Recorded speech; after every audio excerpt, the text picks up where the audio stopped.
Hello and welcome back. Today's topic is user experiences with quitting.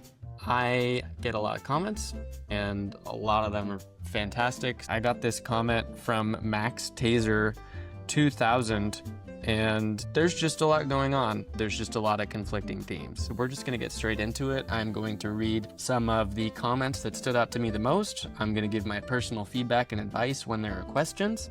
And I'm going to give my commentary when there are comments. And if I just like a comment, I'm gonna read it and you can just sit with it and enjoy it. I know when I was quitting Kratom, I loved to look on Reddit and read user experiences with quitting because it gave me a lot of insight. I kind of felt like the equivalent of having Lewis and Clark tell you what it would have been like to travel the Pacific Northwest before you made the trip out there back then. It was just very helpful.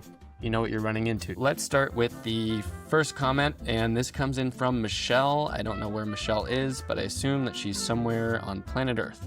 Michelle says, days are okay. People are awake, and I'm not alone. But once they go to sleep, I'm alone, and I feel so sad because of that. I have no idea what to do at night to keep the time slowly creeping by. What did you do? What else did people do to keep the time?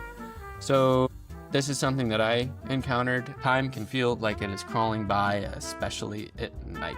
Things just move slowly, you're bored, you're uncomfortable, it's not fun at all. I personally did feel quite a bit lonely, nothing to be ashamed of, and I do have some advice. For many of us, going outside when it's dark out, just depending on the area that you live in, might not be feasible. So as an alternative, you have to watch as many movies as possible. Watching movies just isn't as fun when you're coming off of withdrawals, but it does make it more bearable. And in addition to that, here's some creative tactics for keeping the time from slowly creeping by and trying to just get your night over with faster. Think out of the box. One thing that I would do is I would just walk around my room. I would just, in my apartment in New York, I would just start on one side of the room and I would just walk around the room because I felt super bad. I didn't know what to do. I was bored. I was restless. I was lonely. And I just thought to do something ridiculous. And it actually helped. So I started on one corner of my room, and my room was really small, so there wasn't a lot of ground to cover. But I would start in the corner and I would walk around my room. The first time I did it, I think I made it about 20 revolutions. And then every time I ran out of other things to do that were keeping me from going insane, I would just get up, go to the corner of my room and start walking around it again. That might seem pretty Machiavellian. It might seem pretty boring and terrible, but that's one strategy you can use. Motivation is very difficult to come by, so you have to trick your brain into wanting to do something that it just absolutely doesn't want to do. Do the dishes. Try and do a chore. It sucks, right? But you need to figure out a way to start rewiring your, this is complete pseudoscience coming from me because I don't know any of these terms, rewiring your dopaminergic pathways. Nailed it. You will slowly come to resensitize the small little bits of joy that come from finishing the dishes, doing your laundry, cleaning your floors. And in the wee hours of the night when there is nothing else to do, and maybe you live alone or you live with someone who's okay with you being up at 1 a.m. and doing the chores and doing your laundry, take advantage of it. Let's move on to the next comment. This comes in from Crafty Hands. Crafty Hand says, I remember days 2 and 3 feeling so insane that all I could do was just laugh. It was just so funny to me that I got hooked on something so stupid and it was beating my ass. Love it. True. I felt the same way. I remember I went at one point, I think 72 hours without any really good sleep.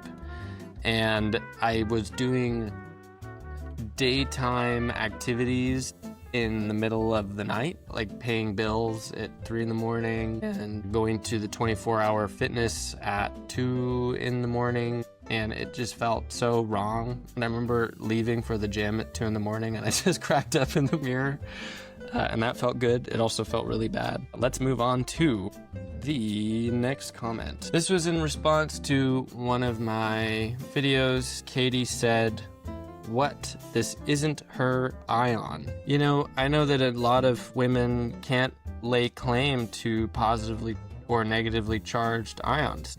It's difficult to do. Who has ownership over a molecule? I know that that's a difficult subject of debate, so Katie, I wish you all the best in reconfiguring your relationship with kratom addiction. So let's move on to the next one. Baseball life. I visited Austria with my family and I was about to run out.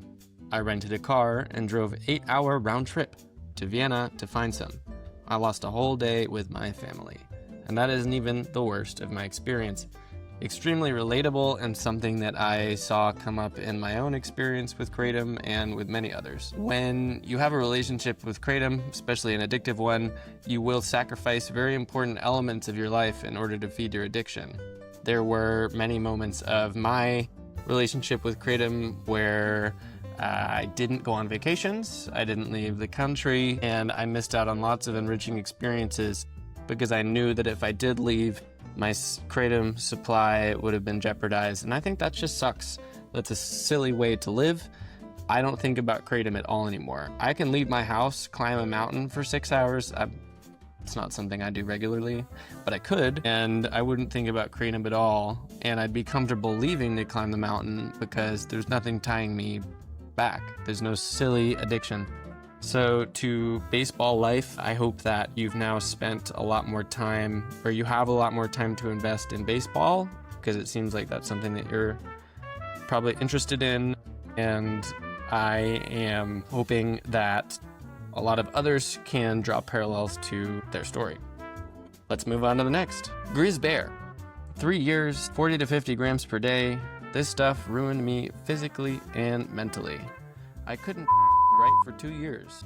This stuff also shut down my testosterone. Were very difficult to get and maintain. Lack of drive and couldn't fun stuff, right? This is my second time coming off of this, and it will be my last time. This stuff is horrible.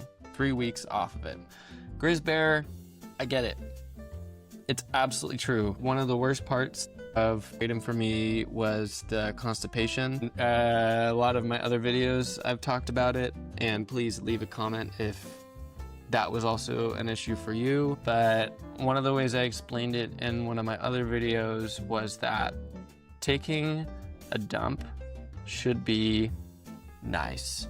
It doesn't have to be pleasurable, but it should be nice. Maybe you're working in the office, you pop off to the can. Maybe you're working on the job site, you run to the porta potty, spend your first 30 minutes on the clock in the porta potty. It's a nice experience. And when you're constipated and you're using kratom, it takes all the fun out of it. It can be painful, and now I've got super regular bowel movements. If I were dating around right now, I'd put it on my profile. I'm so proud of it, right? I'd put it on my online dating profile. Probably wouldn't. Anyway, so totally relatable. And my advice to everyone out there, use this as motivation to quit if you haven't already. Dude, you're missing out. You're missing out on beautiful bowel movements. And there's a whole world out there for you. I'm telling you from personal experience. There's a world of beautiful bowel movements. Moving on to the next. Okay, I've been on kratom for 5 years and so far so good. I'm getting healthier. I live twice a day. I eat fine. I have normal bowel movements. I'm motivated. Starting my new career soon. But if I'm doing this fine on it, I question if I'm doing all this with extra weight. Like, will all the stuff I listed be even better off of kratom? The problem is that kratom is a replacement for a healthy psychological ecosystem. Kratom is like your boss, your really kind of motivating boss, coming into your office once a day for 20 minutes and saying, yeah, you know, like, go get him, buddy. You go get him, right? And you're really motivated when your boss comes in and tells you to do that, but it's really temporary. And when your boss leaves, 3 or 4 hours later, that motivation isn't there because your boss isn't there anymore. And what a fantastic and thought-provoking comment. Here is my experience. I initially took kratom to help me run. I thought, you know, running is hard.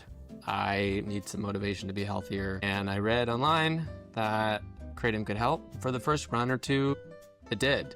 I didn't really feel much pain. I was able to push my body a lot harder. I kind of treated my body like that sponge that you refuse to throw out, and it's definitely not sanitary anymore. Here's the funny thing about lifting twice a day and being okay doing it because of Kratom. Typically, let's say that you've never used Kratom before. The reason you lift is to feel better about yourself and to stimulate endorphins. So when you use Kratom, it's kind of defeating the purpose, because you are flooding your brain with dopamine and feel goods. And sure, you might be getting bigger and you might be achieving some of your health goals, but you're losing your initial, reason for wanting to work out, which was using working out as a tool for mental health. So you're using Kratom as the tool for mental health and not the lifting. And that was kind of my problem with it. Whenever I would go on runs and I'd take Kratom before the runs, the Kratom kind of did what the run was supposed to do. It made me feel good. Usually I would go on a run in order to feel good, but when I took Kratom before the run, the Kratom was making me feel good and not the run. And here's what I'll say about you getting healthier and, lifting twice a day, eating fine, everything seems to be going up and up, is that Kratom allows us to ignore a lot of things. For me, in my lifting and my running and my workout routine, it allowed me to ignore a lot of the physical stress that I was putting my body under. And to another one of those points, the most important one is you say, if I'm doing fine on it, I question if I'm doing this with extra weight. The catch here is that Kratom is, we like to think when we start using it that it's A, going to be around forever, and B, that it's never going to come with a catch. I believe that Kratom is a ever diminishing resource of good. When you start using it, it can really propel you to try new things, to be more comfortable socializing, to work out, to eat good. But over time, it just stops having the effect that you turn to it to provide. The best thing about quitting Kratom is that you turn to yourself to provide what Kratom was providing for you, which is willpower, motivation, healthy habits, all these other things. And it feels a lot better to just create these things on your own as opposed to having Kratom create them for you. And I will, if you haven't watched my the positives of quitting Kratom, it's a video that I made about it. I discuss all the things that are good about quitting Kratom. And for our final comment, this comes in from John Doe. He says, never tried Kratom, but thanks for the advice. Thanks, John. Appreciate it. Thank you so much for tuning in. If you would like to support my content and you'd like to have a handy guide about how to quit, you can always pick up this book that I am relentlessly shilling, and it is called Kicking Kratom, A Complete Guide to Taming Your Addiction and Quitting Kratom. It might help you quit if you want to pick that up on Amazon. Anyway, thank you for joining me. This is definitely the kind of thing that I'm going to do again in a part 2 with some more comments coming your way, read by yours truly. I have been Nolan. I will see you next time, and thank you.